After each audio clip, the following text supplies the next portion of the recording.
Salut, moi c'est Jérôme Vermelin et vous écoutez Les gens qui lisent sont plus heureux.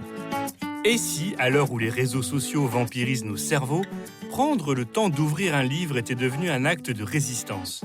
Ce podcast, c'est celui des passionnés de lecture, sous toutes ses formes, sans préjugés. Dans cet épisode, mon invité est le producteur de télévision Thierry Bizot.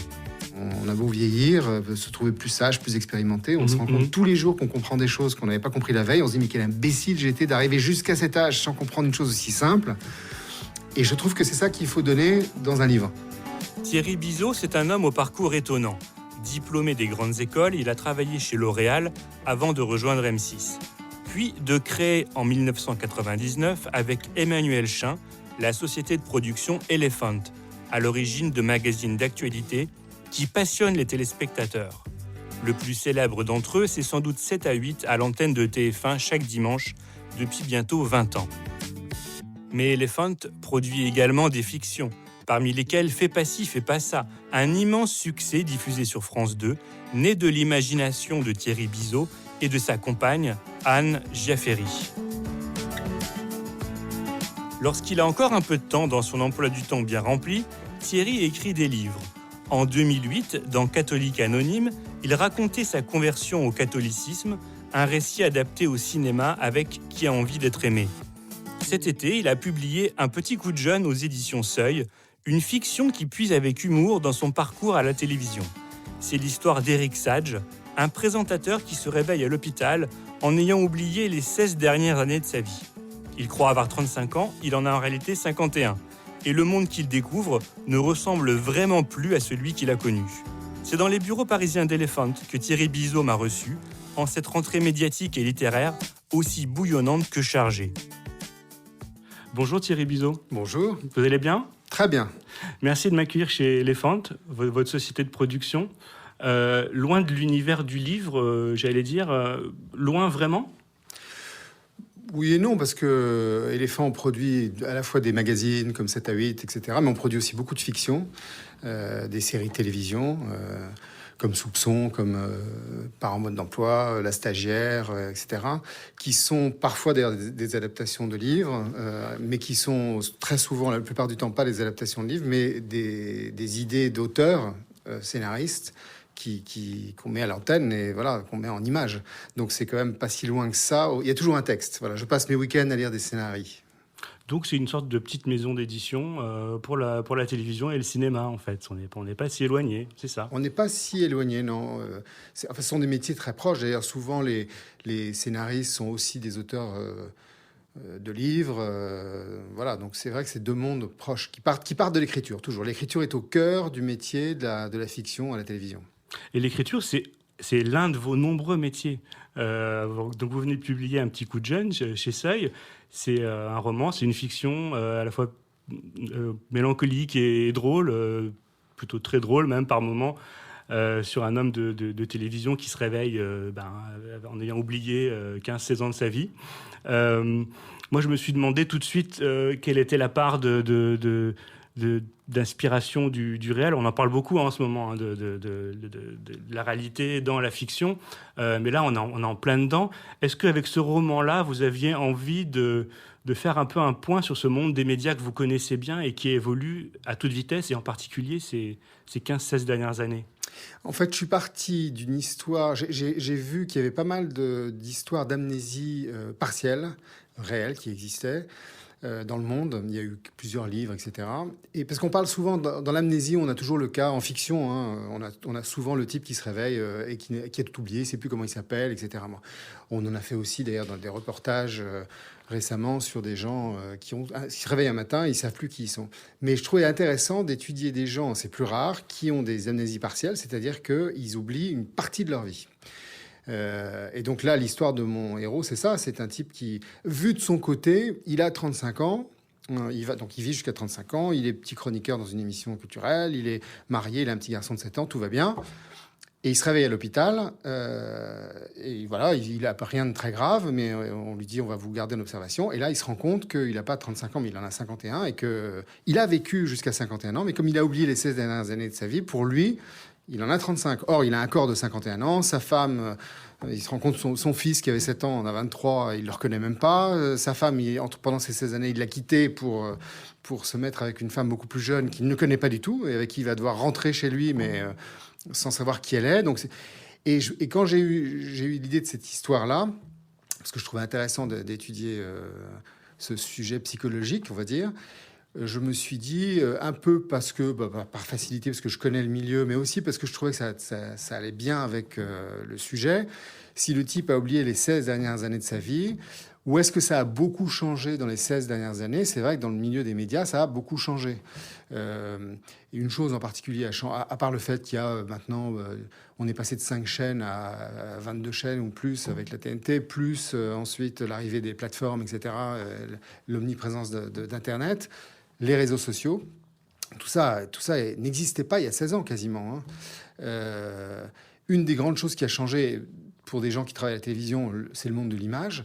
C'est qu'il y a 10 ans, enfin il y a 15 ans, à l'époque où le type pense vivre encore, il pense qu'il est en 2001, il y a 15 ans, quand on voulait voir une image, il fallait allumer un poste de télévision. Voilà.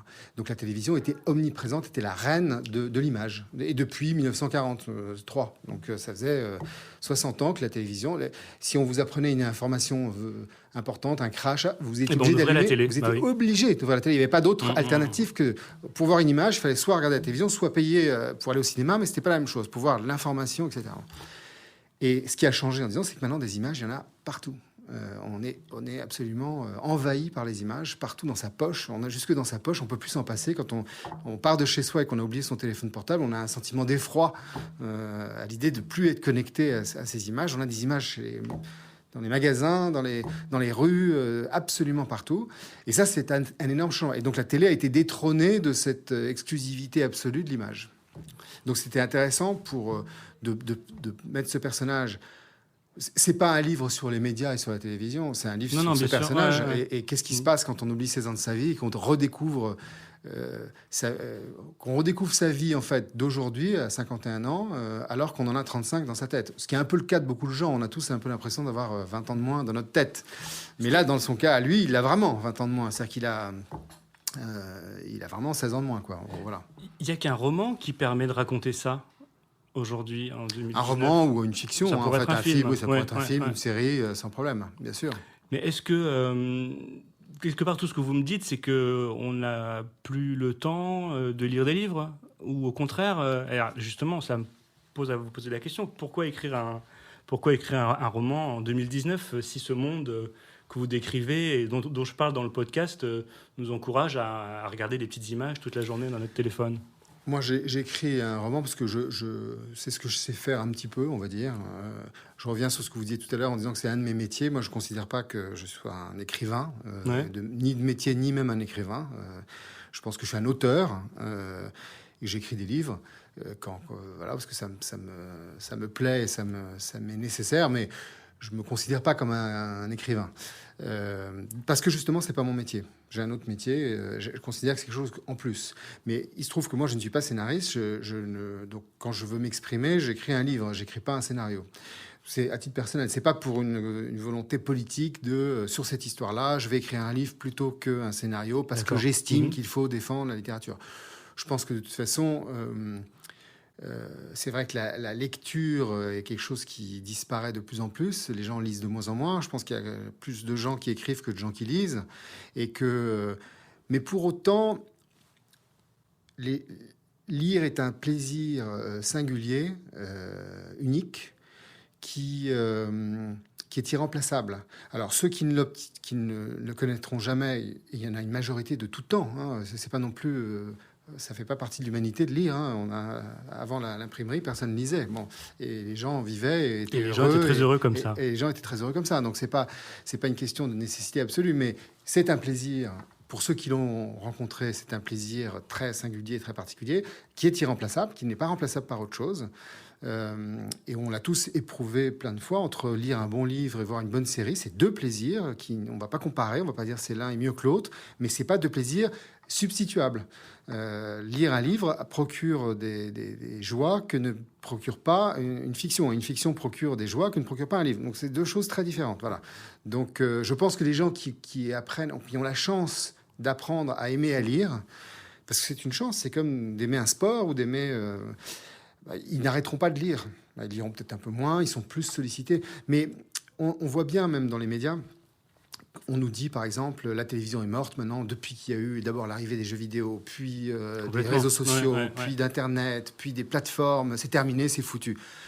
Mais c'est le discours dominant dans cette contre-télé dans la presse. Hein. Voilà. Il se trouve qu'il y a 20 ans, quand je suis arrivé au milieu de la télé, dans le milieu de la télé pour travailler dans la télévision à M6 à l'époque, les statistiques de la consommation des Français de la télévision, c'était à peu près, on va dire, pour faire simple, 2h15 par jour. Les jeunes, c'est-à-dire les moins de 50 ans, la regardaient plutôt 1 heure, on va dire, pour simplifier. On va dire 2 heures pour les Français en moyenne. Les moins de 50 ans la regardaient 1 heure. Et les plus de 50 ans la regardaient 3 heures. Moyenne, 2 heures. D'accord ?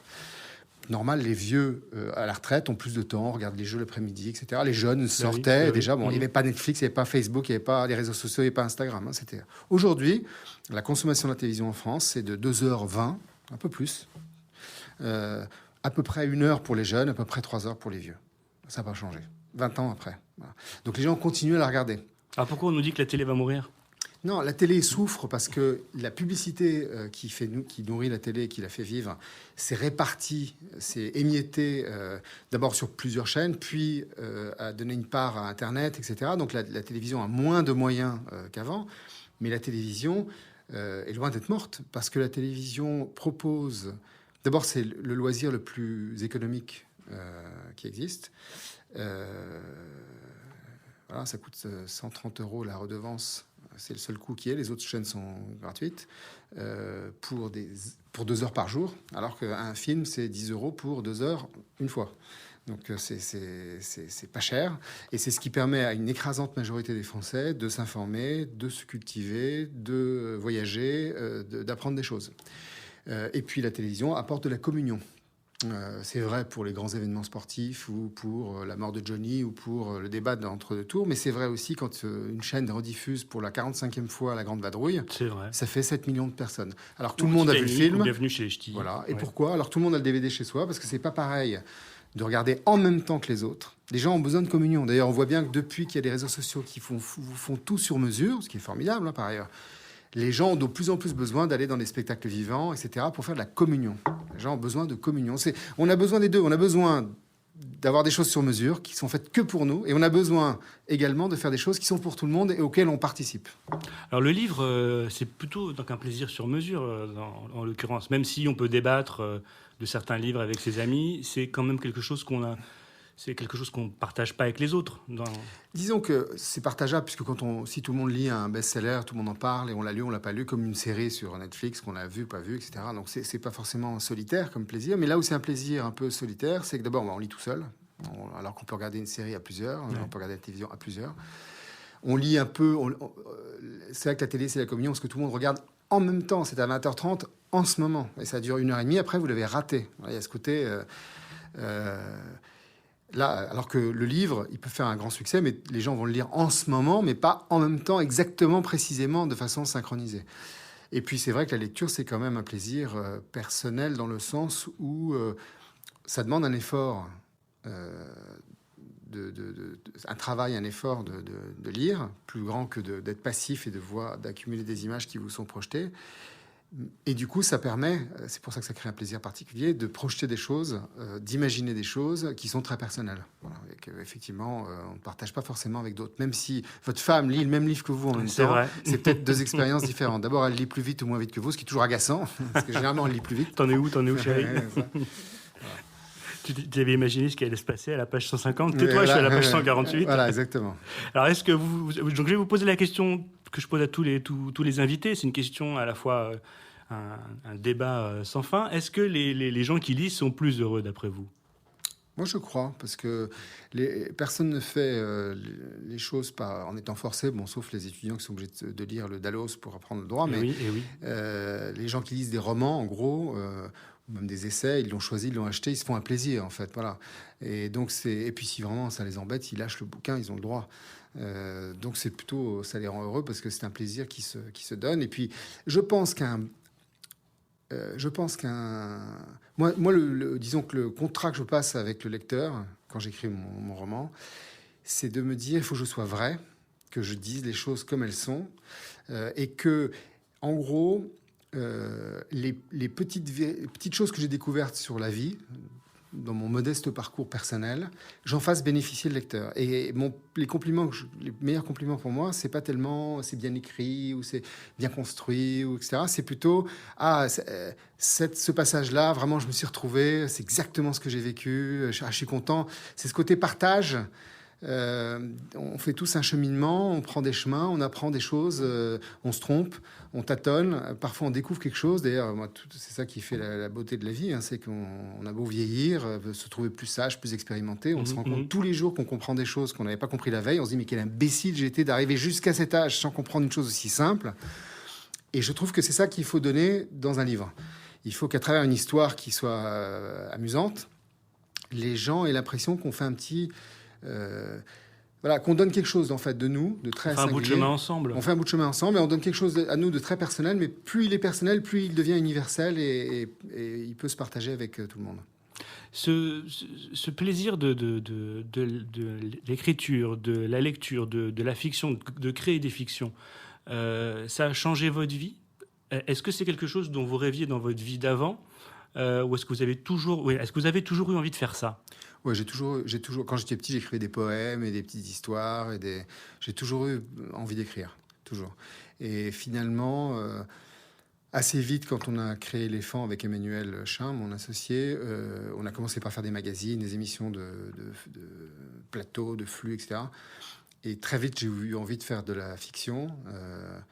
Et j'ai commencé en mettant en image des histoires de Pierre Bellemare, et puis ensuite en imaginant le concept de Fais pas ci, fais pas ça avec ma femme, Anne Jeffery. Et puis de fil en aiguille, on a fait. Voilà, maintenant il y a une équipe qui travaille et qui fait des fictions qui sont pas forcément que je n'impulse pas forcément moi, mais qui est une équipe de très grand talent. Mais c'est le plaisir, et moi c'est mon grand plaisir toujours je passe mes week-ends à lire des scénarios et des projets de fiction, et c'est ça qui me plaît le plus au monde. Plus que les magazines d'actu? Un peu plus que les magazines d'actu, ouais, à titre personnel. C'est bien que vous me disiez pas non, c'est pareil ou c'est différent. Non, c'est plus. Ouais. Moi, à titre personnel, c'est ça qui me plaît le plus. Ouais. Je préfère. J'aime beaucoup les magazines d'actu. Je regarde 7 à 8 tous les dimanches depuis 17 ans, avec autant de plaisir. Ça m'arrive d'avoir beaucoup des idées de reportages à leur suggérer, etc. Mais la fiction, raconter des histoires, c'est ce qui me plaît. Parce que la fiction, elle raconte le monde aussi bien, voire mieux qu'un reportage ou un documentaire d'information, non? C'est deux façons. Moi, je pense que ce qui touche les gens, c'est la vérité. Voilà. Donc la vérité du magazine ou du reportage, c'est quand le journaliste arrive à retranscrire la réalité, la vérité, qui va toucher une vérité derrière. Il peut très bien rater son reportage, aller faire un fait divers, et puis on lui raconte un peu... il trouve que des gens qui ont de la langue de bois, donc ils racontent le fait divers tel qu'il s'est passé, mais on regarde ça et ça ne nous touche pas tellement. Mais de temps en temps, il va trouver quelqu'un qui va dire quelque chose de vrai, et ça va nous toucher. Donc pour le reportage, le journaliste, c'est d'aller chercher, creuser, gratter pour trouver le vrai. Pour la personne qui fait la fiction, donc qui fait du faux, par définition, c'est choisir le faux pour raconter du vrai. Mais si on raconte pas du vrai, ça n'intéresse pas les gens. C'est ce que fait Yann Moix dans son dernier roman, non? Quelque part. Je ne l'ai pas lu, son dernier roman, donc je ne sais pas si... Il y a une interview qui est passée dans 7 à 8 il y a quelques jours. Bien sûr. Et qui interroge ça. Moi, dans ce podcast, j'ai interrogé l'écrivain américain James Fry, avant les vacances. Et il me disait, moi, mon but, ce n'est pas de vous raconter des faits, la vérité, c'est les sentiments. C'est ce que je veux vous faire sentir. C'est tout ce qui compte. Bien sûr. Non, la seule question, mais James Frey, d'ailleurs, il connaît bien ça, parce qu'il avait fait un roman qui avait... 1000 morceaux, oui. Et après, il avait dit, oui, effectivement, c'est un roman, et une grande partie est inventée. Bon. Donc c'est toujours le problème de qu'est-ce qui est vrai, qu'est-ce qui n'est pas vrai. Il y a aussi Alexandre Jardin, qui maintenant fait un roman pour dire tout ce que j'ai raconté était faux. En fait, le problème, moi, je trouve que ça, c'est un autre problème. En gros, on écrit un roman, on y met des choses, même sans l'apercevoir. On y met, si on touche les gens et qu'il y a de la vérité, c'est qu'on y a mis des choses vraies de soi, même si on n'a pas voulu le faire. Non, mais on raconte une histoire avec l'idée de toucher les gens et de leur montrer quelque chose. Comme quand on fait un tableau, qu'il soit abstrait ou pas abstrait, on essaie de trouver quelque chose qui va provoquer une émotion et renseigner celui qui... En fait, le lecteur qui éprouve une émotion, il nous est reconnaissant parce que... on l'a renseigné sur lui-même, on l'a fait grandir. C'est ça. Voilà. Donc on s'est reconnu à travers. On s'est reconnu, et donc on l'a renseigné sur lui-même. Donc l'idée, c'est qu'on fasse grandir les gens. Après, la question est qui est de dire, vous savez, ce que je raconte là, c'est ma vraie vie, comme argument de vente, et qu'après on dise, en fait, non, c'était pas ma vraie vie. Mais vous voyez, ça vous a quand même touché. Bon, après, on peut juger de la valeur morale de cet argument de vente qui est de dire c'était vrai ou c'est pas vrai. Voilà, c'est comme si mon roman, voilà, un type oublie 16 ans de sa vie, il se réveille et reconnaît pas son fils, son père est mort, son frère est mort, il est devenu une star de la télé, etc. Je vous dis, mais c'est ce qui m'est arrivé, en fait. Moi-même, j'ai... Alors là, je pense qu'effectivement, si je disais c'est vrai, peut-être même que le roman sera encore mieux médiatisé. Mais beaucoup plus. Bien sûr. Si je faisais ça, j'aurais été reçu tout de suite. C'est un cas assez extraordinaire. J'aurais fait plein de télévisions. Mais qu'est-ce qui s'est passé? Racontez-moi. On aurait fait des débats avec des médecins qui diraient, mais bien sûr, ça arrive, c'est la mémoire transitoire, etc. Et les gens auraient acheté ce truc-là.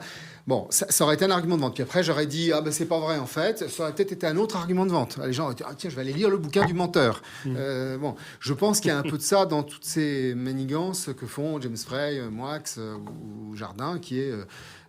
et après, qui je suis pour douter de leur sincérité, c'est-à-dire pourquoi ils l'ont fait, pas fait, ce qu'ils l'ont subi, pas subi. Je sais pas quelle a été l'enfance de Yann Moix, etc. C'est pas à moi de juger. Je pense qu'il y a... Voilà, la question, c'est... Qu'est-ce qu'on utilise comme argument pour faire vendre? Chacun fait ce qu'il veut. Vous avez bien résumé la situation. Et donc, en fait, non, vous n'avez pas été amnésique. Moi, j'ai vraiment cru que ça vous était arrivé. Je suis très, très déçu, Thierry Buteau. Si, mais ça m'est arrivé. Et non, mais j'ai rencontré votre médecin, il m'a dit que vous mentiez. Et voilà, exactement. Dites-nous la vérité maintenant. C'est un scandale. Vous révélez ce matin. C'est vraiment un scandale. Les livres. Moi, dans le podcast, quand je discute avec les écrivains, des confrères, ou voilà, des lecteurs, des gens qui aiment les livres, ils me disent effectivement... l'écran et la série en particulier concurrencent le livre dans ma vie, même on le voit même dans les transports. À une époque, il y a encore quelques années, tout le monde avait un bouquin dans le métro. Maintenant, tout le monde regarde une série avec son casque. Est-ce que vous arrivez à lire tous les jours, Thierry? Oui, moi je lis tous les jours un petit peu. Je lis lentement, malheureusement, donc je suis pas un très gros lecteur, mais je lis tous les soirs dans mon lit. C'est le plaisir, c'est de lire et de ne pas avoir d'image. Il y a une fonction, l'endormissement fait partie de la fonction de la lecture. Ah, oui, oui. Ça aide à s'endormir. Ah oui, ça aide. Ça apaise. Ça apaise, ça calme. On rentre dans un rythme qui est le sien, en fait. Qu'on lise lentement ou vite, finalement, on n'a pas un rythme qui vous est imposé par le montage des images. C'est vous qui lisez. D'ailleurs, vous partez dans vos pensées, vous parcourez 4 pages, puis vous vous rendez compte que vous avez perdu le fil. Il faut revenir 4 pages en arrière quand vous pensiez... au livre pour comprendre ce qui se passe, etc. Donc vous êtes vraiment dans votre rythme, effectivement. Qu'est-ce que vous lisez en ce moment? En ce moment, je lis le dernier livre de Karine Thuil, oui. Des choses humaines, où est ça qui est très bien, d'ailleurs. Et après, vous en avez un autre sur la pile. Est-ce que vous lisez plusieurs livres en même temps? Est-ce que vous avez une grande pile? Non, j'essaie oui, ça m'arrive d'en abandonner et pas oser les abandonner. Donc je dis que je suis en train de les lire, mais je sais que je les relirai jamais. Je me suis arrêté. Non, je pense que je vais lire le livre d'Amélie Nothomb. Ouais. Soif, puisque moi aussi j'ai connu une conversion il y a quelques années. J'avais écrit Catholique Anonyme, donc ça m'intéresse beaucoup de voir comment... Il y a beaucoup de gens qui m'ont dit « Ah, tu verras, on a l'impression de t'entendre parler de Jésus, etc. » Donc ça m'intéresse beaucoup de le lire. Lire et prier, ça se ressemble? Non. Non, parce que prier, ce qui ressemble le plus à prier, c'est méditer. Et ce qui est le plus difficile à faire dans prier, comme dans méditer d'ailleurs, c'est de faire le vide et le silence en soi. quand on lit, on a quand même un flot de mots qui arrive et qu'on ingurgite. Donc ça bouscule. Non, mais ça, oui, ça vous pensez au livre, quoi. C'est très difficile de prier parce que l'idée de prier, c'est pas de dire des choses intelligentes ou bonnes ou à Dieu. Dieu, c'est déjà ce que vous pensez. C'est plutôt d'écouter Dieu qui essaie de vous murmurer à l'oreille tout doucement. Donc, il faut éteindre le bruit qu'on a en soi pour essayer d'entendre parfois Dieu qui nous murmure quelque chose. Et c'est très difficile. Ça prend beaucoup de temps de réussir à ça. De même que méditer, c'est à faire le vide en soi. Ça s'apprend. C'est pas quelque chose qui vient naturellement, facilement. Et dans cet univers dans lequel vous travaillez, qui va quand même vite, être croyant, l'être devenu comme ça fait de vous un extraterrestre. C'est un sujet de conversation systématique dans les dîners ou Non, c'est un sujet de conversation systématique, mais toujours intime. Ouais. C'est-à-dire qu'il n'y a pas une semaine où quelqu'un ne vient pas me poser une question à ce sujet. Mais c'est toujours... tiens, est-ce que je peux vous voir 2 minutes ou un mail c'est jamais un sujet de dîner ou un sujet à plusieurs parce que c'est une question extrêmement intime. Les gens vous demandent pas. J'ai remarqué que les gens, il y a 3 catégories de personnes. Il y a ceux qui disent je crois en Dieu, ceux qui disent je crois pas en Dieu, ceux qui disent je sais pas, je me pose la question. Voilà, on va faire simple. Et puis d'ailleurs, on peut changer de catégorie tout le temps dans sa vie. Ouais. Bon. Les gens qui viennent me voir pour me parler de ce sujet-là, de leur relation à Dieu, commencent toujours par me dire quelque chose de très intime. Ils me disent jamais j'ai lu Pascal et j'ai lu Spinoza et du coup je me pose des questions. C'est toujours ma mère est morte d'un cancer à 40 ans alors que j'étais enfant. Donc ça m'a dégoûté de Dieu. Si Dieu fait ça, je déteste Dieu, donc je ne crois pas en Dieu. Ou alors ma mère est morte d'un cancer à 40 ans, j'étais dévasté, et c'est là que j'ai trouvé Dieu, ça a été mon réconfort, peu importe. Mais ça commence toujours par quelque chose de très intime. Donc c'est pas quelque chose qu'on dit dans un dîner. Donc les gens dans les dîners, quand ils parlent de Dieu, en fait, ils parlent de politique, ils parlent de religion, ils parlent de l'Église, l'islam, le machin, les problèmes. C'est plutôt pour critiquer. Ils ne parlent pas de leur relation à eux. C'est quelque chose de difficile à mettre en... Sinon, il faudrait commencer par dire, ma mère... Arrêtons-nous 2 minutes, ma mère est morte d'un... Là, ça plombe un peu l'ambiance. Oui. Entre le dessert et le fromage. Voilà. Ou le digestif. Voilà. Donc, c'est pas vraiment ça. La littérature, c'est une forme de religion ? Non, c'est une forme peut-être non pas de religion, mais peut-être de spiritualité, on pourrait dire. Moi, je définirais la spiritualité comme le fait d'accepter, d'accuser réception du fait que nous sommes petits et que nous ne maîtrisons pas tout, que nous sommes obligés de nous référencer dans quelque chose de plus grand que nous. Voilà. Que ce soit l'humanité, la nature, Dieu, peu importe. C'est à la fois on est tous paradoxaux, on a envie de contrôler notre vie et avoir l'impression qu'on est maître de notre vie. Est-ce que je peux avoir le steak mais sans les frites avec une petite salade ? Oui monsieur. Non, on va repousser le rendez-vous de 10h, on va le faire à 11h. Bon. Donc on a l'impression d'être maître de sa vie. Et à la fois, en même temps, j'ai tout le temps besoin d'avoir l'impression que je contrôle ma vie. J'ai absolument besoin de savoir, je ne la contrôle pas. Parce que si je contrôlais ma vie, vu le résultat que ça donne, je serais quand même bien embêté. Et donc, la spiritualité, c'est ça. Donc, la littérature, le fait d'aimer quelque chose que tout le monde aime ou de s'inscrire dans quelque chose qui est général. Parce que sinon, on pourrait dire, je lis que des livres, comme autrefois quand il n'y avait pas l'imprimerie, qui ont été écrits une seule fois, en un seul exemplaire. Voilà. On pourrait se dire ça. Si j'étais milliardaire, est-ce que j'aurais envie de lire ? Je ne suis pas sûr, par exemple. Si j'étais milliardaire et que je pouvais prendre mes auteurs favoris, et leur dire le prochain livre, tu l'écris que pour moi, manuscrit. Mais il n'y aura que moi qui le lirai. Mais quelle idée de roman ou de film formidable, Thierry Lizo. C'est une très bonne idée, non ? Mais je ne suis pas sûr que ça serait finalement si plaisant. Hein. Parce qu'au fond, si je lisais un super livre d'Amélie Nothomb, formidable, j'aurais qu'une envie de dire, il est à moi, mais je vais te le faire lire. La première chose qu'on va faire, c'est partager. Non, ou je peux te dire, vous savez, Amélie, elle a écrit un livre juste pour moi. Il n'y a que moi qui l'ai lu. Ouais, bon, et en plus, je l'ai enfermé sous une cloche. Il est à la Banque de France. Ouais. Personne d'autre. Mais il ne faudrait pas que le livre devienne non plus quelque chose de trop exclusif dans l'avenir.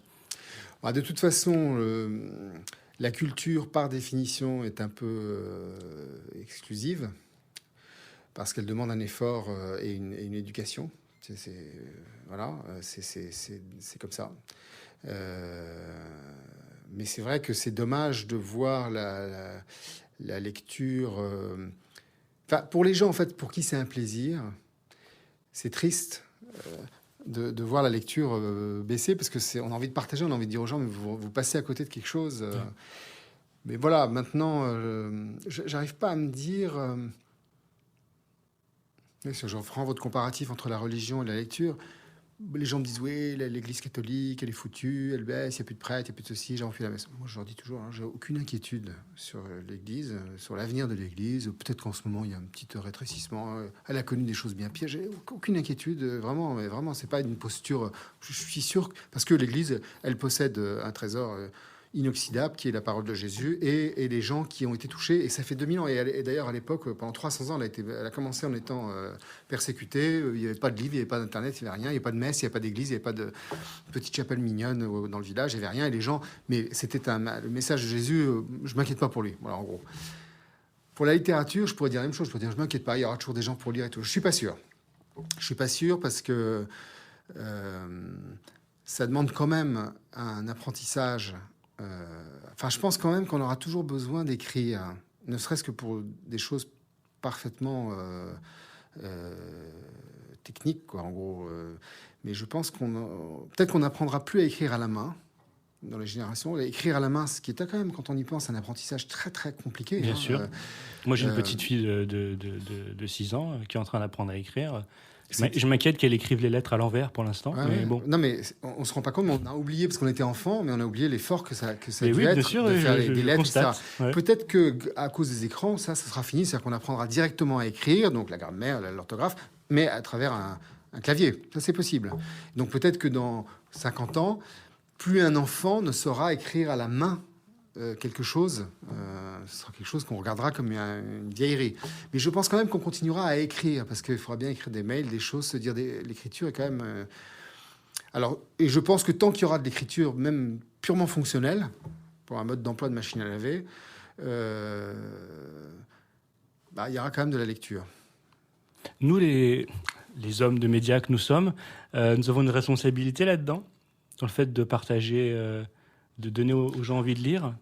La responsabilité, elle est exactement comme celles qui sont tout d'un coup, qui deviennent croyants. Je reprends encore une fois votre parallèle avec la religion. Hein. Les gens me disent, alors bon, ok, maintenant t'es converti, tu as découvert Jésus, t'es tout content, etc. Alors, qu'est-ce qu'il faut faire? Est-ce qu'il faut... il faut rien faire. Il faut pas donner des leçons à personne, il faut donner envie. Les médias, c'est pareil. Pour la littérature, il faut donner envie aux gens de lire, de même qu'on leur a donné envie de regarder Netflix ou des séries qui sont parfois un peu compliquées. Hein. Donc les gens sont prêts à faire des efforts.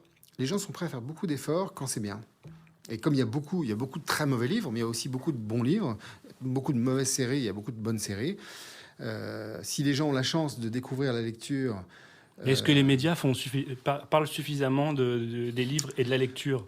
J'en sais rien. C'est vrai que les médias, souvent, ils ont tendance, mais c'est par facilité, mais en même temps, on les comprend parce qu'ils sont obligés de faire de l'audience, etc., de s'accrocher soit à des polémiques comme celle de moi, que ce soit des choses qui sont à la mode. Donc, il y a des gens qui ont la carte, qui n'ont pas la carte, etc. Moi, je vois bien, par exemple, j'ai pas du tout la carte. Bon, j'en ai aucune amertume parce que je me contente de me dire que si j'arrive à faire plaisir à quelques personnes qui ont lu mon livre, je suis déjà très content. Mais c'est vrai que je me dis, si j'avais la carte, ce serait formidable. Je serais reçu, on dira, le prochain livre de Thierry Bizot est sorti. Et je suis immédiatement reçu. Ça doit être assez agréable. Voilà.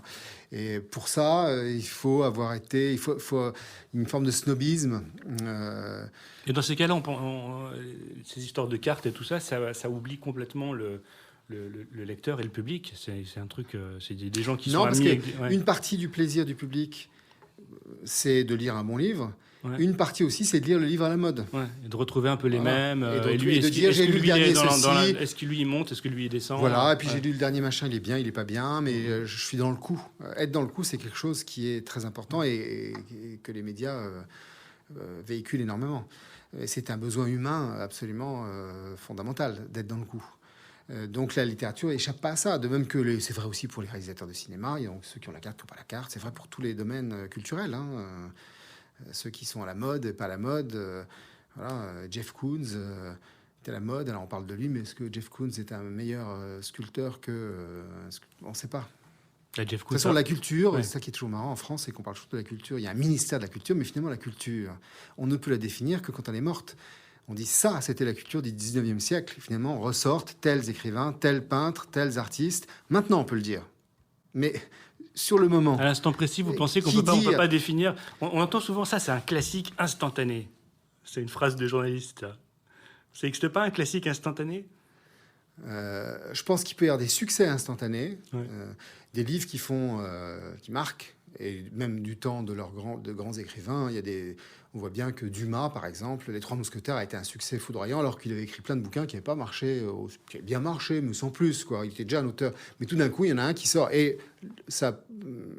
l'avenir montre que c'est vrai, Les Trois Mousquetaires reste sans doute le roman avec Monte Cristo le plus important de Dumas. Donc là, il y avait un côté évident. Bon, Les Misérables de Hugo, à l'époque, ça a fait un... alors, c'est marrant parce que Les Misérables, c'est un bouquin où les critiques des autres écrivains de l'époque étaient vraiment, mais alors, épouvantables. Catastrophique? Ah oui. Catastrophique. Je savais pas. Oh là là, Ouais. mais il y avait des verbatims de Flaubert. Hugo accouche d'une souris, c'est lamentable, c'est nul. Et tous, ils ont tous craché sur le. Mais incroyable, comment ça a été accueilli au départ. Hein. Les plus grands auteurs de l'époque ont craché sur Les Misérables en disant c'était nul. Voyez, donc il y a les deux cas de figure. Bon. C'est pour ça qu'il ne faut pas trop écouter les critiques. Bon, de toute façon, ça, c'est c'est le choix de chacun, hein, de les écouter, de ne pas les écouter. Je pense que c'est un peu irrésistible que d'aller voir les critiques qu'on a sur ce qu'on a fait. On a envie. C'est vrai qu'un des caractéristiques quand même de l'écriture de romans, même par rapport à l'écriture de scénario, c'est qu'on est très seul. Scénario, on peut écrire un scénario seul, mais d'abord on écrit quand même avec une équipe, une boîte de production, quelqu'un qui va vous renvoyer, qui va vous faire travailler, parce que la boîte de production, elle travaille éditorialement comme un éditeur. Hein. Mais on écrit de toute façon pour une équipe. Derrière le scénario, il n'a aucun intérêt en lui seul. Il a intérêt s'il y a des acteurs qui jouent les dialogues et qu'un réalisateur les met en image. Donc c'est déjà fait pour une équipe. Le roman, il se suffit à lui-même. Et donc c'est très long à écrire, un roman, ça prend 2-3 ans, et on est seul. Et c'est vrai que quand ça sort, les critiques, ça fait du bien, parce que pour une fois, on n'est plus seul. On vient de passer 3 ans sur une île déserte avec une histoire, et on a enfin des retours. Donc c'est vrai que c'est très difficile de ne pas lire les critiques, à mon avis. Bah, écoutez, merci Thierry. Mais merci à vous. Moi, je recommande à tout le monde de lire Un petit coup de jeune. C'est drôle, c'est pertinent, c'est touchant aussi. Ça raconte bien notre époque. C'est aussi très personnel. Je pense que beaucoup de gens s'y reconnaîtront. Je vous remercie pour ce petit moment autour de votre livre, de la lecture. Merci de m'avoir reçu. C'est moi qui vous remercie de vos questions pertinentes. C'est gentil, merci. À bientôt Thierry. À bientôt. Au revoir. Au revoir. C'est la fin de ce podcast. Merci de l'avoir suivi. Je vous dis à bientôt pour un nouvel épisode des gens qui lisent sont plus heureux.